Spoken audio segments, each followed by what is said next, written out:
Electrical motor है। यह अभी तक खोजी गई सबसे महत्वपूर्ण डिवाइसों में से एक है। इन मोटरों का प्रयोग लगभग हर जगह होता है, जैसे पीने के पानी को पंप करने के लिए, लिफ्ट और क्रेन जैसी चीजों को बिजली देने के लिए, यहाँ तक कि परमाणु ऊर्जा संयंत्रों को ठंडा करने के लिए भी। इसलिए इस वीडियो में हम एक इंडक्शन मोटर को अंदर से देखेंगे और विस्तार से जानेंगे कि ये कैसे काम करती हैं। इंडक्शन मोटर कुछ ऐसी दिखती है।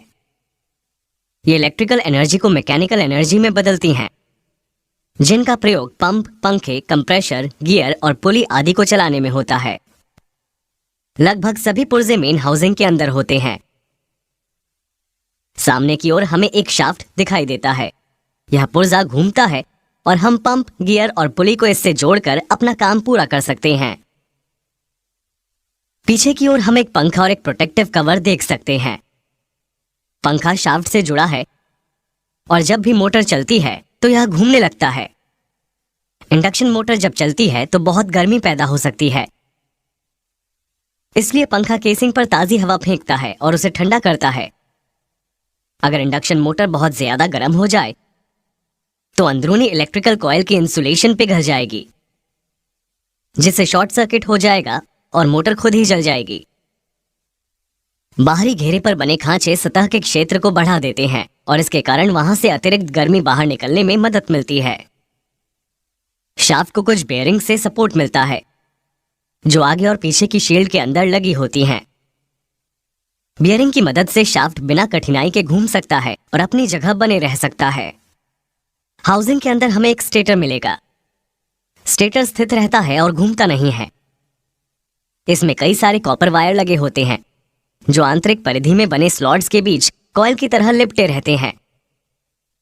कॉपर वायर पर विशेष प्रकार के एनेमल की परत चढ़ी होती है, जो वायरों को इलेक्ट्रिकल रूप से एक दूसरे से अलग रखती है। इसका मतलब ये हुआ कि इलेक्ट्रिसिटी को पूरे कॉइल से होकर प्रवाहित होना पड़ता है, नहीं तो इलेक्ट्रिसिटी सबसे छोटे पद से होकर जाएगी। ऐसा होना क्यों जरूरी है, इसके बारे में हम आपको वीडियो में आगे बताएंगे। यह एक 3 फेज वाली इंडक्शन मोटर है। तो हमारे पास स्टेटर के अंदर कॉइल के 3 अलग अलग सेट हैं। हर सेट का अंतिम सिरा इलेक्ट्रिकल टर्मिनल बॉक्स के अंदर लगे टर्मिनलों से जोड़ा जाएगा। इस वीडियो में आगे हम देखेंगे कि इन्हें कैसे जोड़ा जाता है। विद्युत आपूर्ति से जोड़े जाने पर स्टेटर एक घूमता हुआ विद्युत चुंबकीय क्षेत्र बनाता है। शाफ्ट से रोटर जोड़ा गया है। यहां पर स्क्विरल केज टाइप का रोटर है। इसे स्क्विरल केज इसलिए कहा जाता है क्योंकि यहां 2 सिरों वाली रिंग्स होती हैं, जिन्हें छड़ों से जोड़ा जाता है और ये साथ में घूमते हैं। यह डिजाइन पालतू हैमस्टर या गिलहरी के लिए उपयोग किए जाने वाले एक छोटे केज या अभ्यास व्हील के जैसा दिखता है। स्क्विरल केज में कई लैमिनेटेड स्टील शीट्स लगी होती हैं। ये शीट्स छड़ों पर चुंबकीय क्षेत्र केंद्रित करने में मदद करती हैं। धातु के ठोस टुकड़ों के बजाय शीट्स का प्रयोग किया जाता है, क्योंकि इससे रोटर में उठते एडी करंट की मात्रा कम करके कुशलता बढ़ाई जा सकती है। जब रोटर को स्टेटर के अंदर रखा जाता है और स्टेटर को विद्युत आपूर्ति से जोड़ा जाता है तो रोटर घूमने लगता है। ऐसा कैसे संभव हो पाता है?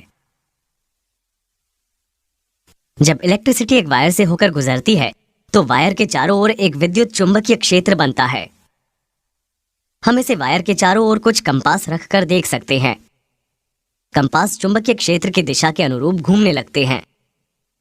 अगर विद्युत धारा यानी करंट की दिशा पलट दी जाए तो चुंबकीय क्षेत्र भी उलट जाता है और इसलिए कंपास भी दिशा बदल देता है। वायर का चुंबकीय क्षेत्र कंपास के डायल को अपनी ओर खींचता है और धक्का भी देता है। बिल्कुल उसी तरह जैसे कि अगर हम चुंबक की 2 छड़ों को आसपास रख दे तो होगा, या तो वे एक दूसरे की ओर आकर्षित होंगे या दूर चले जाएंगे। हम एक चुंबक को दूसरे चुंबक को घुमाने के लिए भी इस्तेमाल कर सकते हैं, या फिर हम चुंबक के चारों तरफ के चुंबकीय क्षेत्र की तीव्रता को बदलकर चुंबक को घुमा सकते हैं। यदि हम चुंबकीय क्षेत्र में एक वायर लगा दें और उसमें से करंट प्रवाहित करें तो वायर का चुंबकीय क्षेत्र स्थायी चुंबकों के साथ प्रतिक्रिया करेगा। चुंबकीय क्षेत्र और वायर में बल महसूस होगा। यह बल वायर को या तो ऊपर या फिर नीचे की ओर ले जाएगा, जो कि करंट की दिशा और चुंबकीय क्षेत्र की ध्रुवीयता पर निर्भर करता है। अगर हम वायर को एक कॉइल पर लपेट दें तो विद्युत चुंबकीय क्षेत्र अधिक मजबूत होता है। कॉइल स्थायी चुंबक की तरह ही एक उत्तरी और एक दक्षिणी ध्रुव बनाती है। हम वायरों के इस कॉइल को इंडक्टर कहते हैं। जब हम वायर से ऑल्टरनेटिंग करंट प्रवाहित करेंगे तो इलेक्ट्रॉन लगातार आगे और पीछे की ओर अपनी दिशा बदलने लगेंगे। इस प्रकार चुंबकीय क्षेत्र हर बार फैलेगा और संकुचित होगा तथा हर बार चुंबक के ध्रुव बदल जाएंगे। जब हम पास ही में एक और पृथक की हुई कॉइल लगा देते हैं और सर्किट पूरा करते हैं,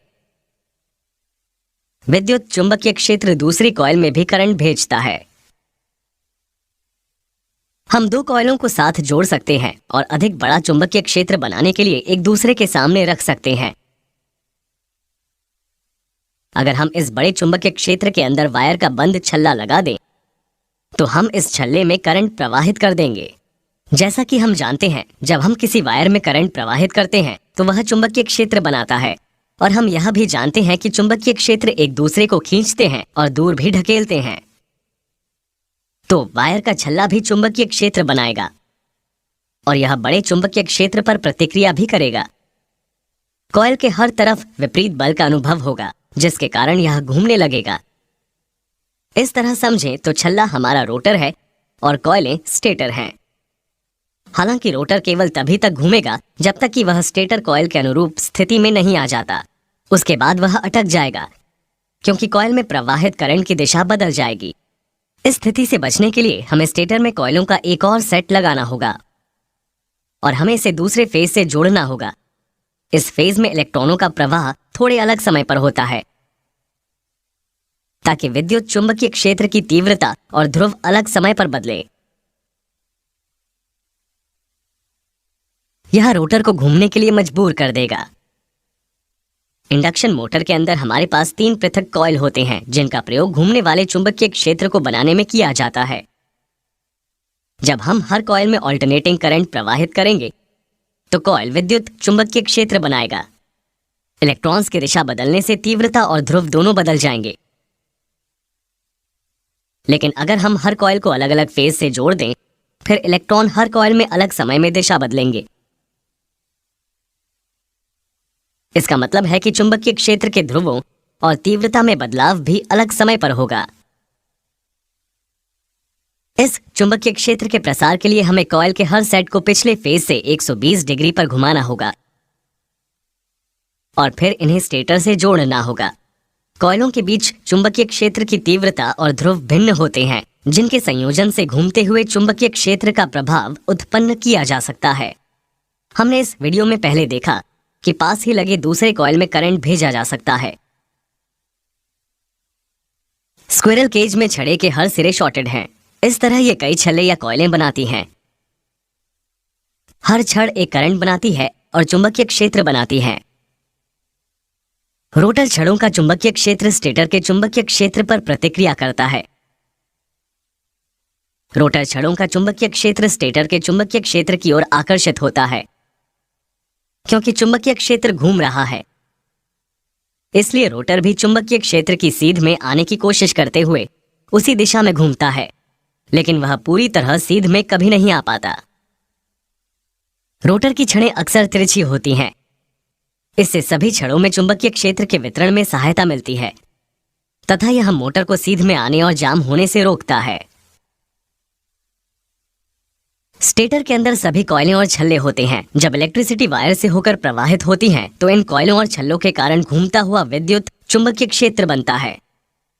कॉइलों को ऊर्जा देने के लिए हमें सबसे ऊपर या फिर कभी कभी एक साइड में एक इलेक्ट्रिकल टर्मिनल बॉक्स मिलता है। इस बॉक्स के अंदर 6 इलेक्ट्रिकल टर्मिनल होते हैं। हर टर्मिनल पर एक अक्षर और एक संख्या होती है। हमारे सामने U1, V1 और W1 है। फिर W2, U2 और V2 हैं। हमारा फेज 1 कॉइल दोनों U टर्मिनलों से जुड़ा हुआ है। फिर फेज 2 कॉइल दोनों V टर्मिनलों से जुड़ा हुआ है और अंत में फेज 3 कॉइल W टर्मिनलों से जुड़ा हुआ है। ध्यान दें कि इलेक्ट्रिकल टर्मिनलों के दोनों सिरे अलग कॉन्फ़िगरेशन में व्यवस्थित हैं। थोड़ी देर में हम देखेंगे कि ऐसा क्यों है। अब हम हमारी 3 फेज वाली विद्युत आपूर्ति को उनके संबंधित टर्मिनलों से जोड़ देंगे।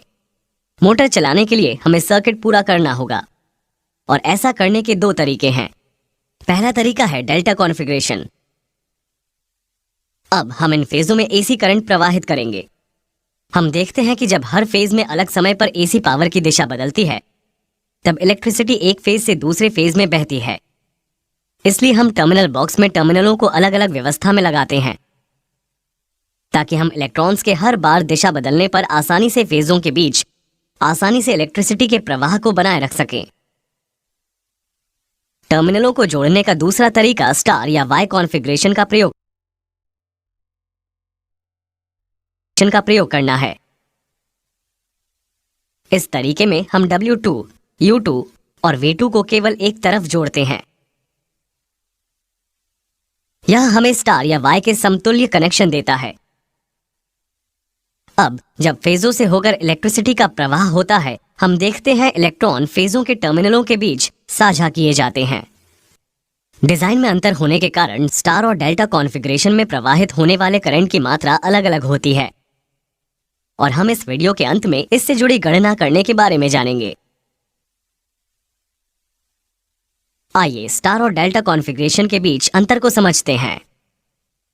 आइए मान लेते हैं कि हमारी एक मोटर डेल्टा से जोड़ी गई है, जिसमें 400 वोल्ट की वोल्टेज आपूर्ति है। इसका मतलब है कि जब हम दो फेजों के बीच वोल्टेज मापने के लिए मल्टीमीटर का प्रयोग करते हैं, तो हमें 400 वोल्ट की रीडिंग मिलेगी। इसे हम लाइन टू लाइन वोल्टेज कहते हैं। अब अगर हम कॉइल के दो सिरों के बीच माप करते हैं, तो हमें फिर से 400 volt line to line voltage मिलती है। आइए मान लेते हैं कि हर कॉइल में एक प्रतिरोध या अवरोध है, क्योंकि यह 20 ओम का ऑल्टरनेटिंग करंट है। इसका मतलब है कि हमें अब कॉइल में 20 एम्पियर की रीडिंग मिलेगी। हम इसकी गणना 400 वोल्ट को 20 ओम से भाग देकर कर सकते हैं, जिसका परिणाम 20 एम्पियर होगा। लेकिन लाइन में करंट अलग होगा। यह 34.6 एम्पियर होगा। यह गणना हमें 20 एम्पियर का 3 के वर्गमूल से गुणा करने पर मिलती है, जिसका परिणाम होगा 34.6 एम्पियर। ऐसा इसलिए क्योंकि हर फेज में दो कॉइल जुड़े हैं। अब अगर हम स्टार या वाई कॉन्फ़िगरेशन देखें, तो हमारे पास फिर से 400 वोल्ट की लाइन टू लाइन वोल्टेज है। अगर हम दो फेजों को माप करें तो हमें यही माप दिखेगी। लेकिन स्टार कॉन्फ़िगरेशन में हमारे सभी कॉइल एक साथ जुड़े होते हैं और स्टार पॉइंट या न्यूट्रल पॉइंट पर मिलते हैं। यह वह बिंदु है जहां हम जरूरत पड़ने पर न्यूट्रल वायर रन कर सकते हैं।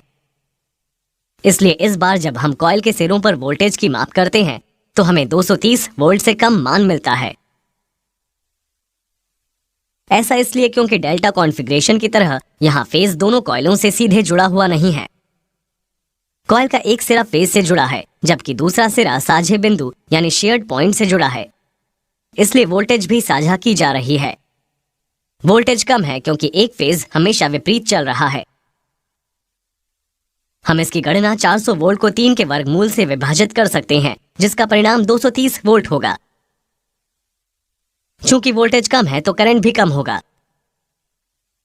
अगर इस कॉइल में 20 ओम का अवरोध हो, 230 वोल्ट को 20 एम्पियर से विभाजित करें तो परिणाम 11.5 एम्पियर होगा। इसलिए लाइन करंट भी 11.5 एम्पियर होगा। इसलिए हम डेल्टा कॉन्फ़िगरेशन में देख सकते हैं कि कॉइल में दो फेजों के बीच पूरे 400 वोल्ट हैं। लेकिन स्टार कॉन्फ़िगरेशन में फेजों और न्यूट्रल पॉइंट के बीच केवल 230 वोल्ट ही होते हैं। इसलिए स्टार कॉन्फ़िगरेशन में डेल्टा कॉन्फ़िगरेशन की तुलना में कम वोल्टेज और कम करंट का प्रयोग होता है।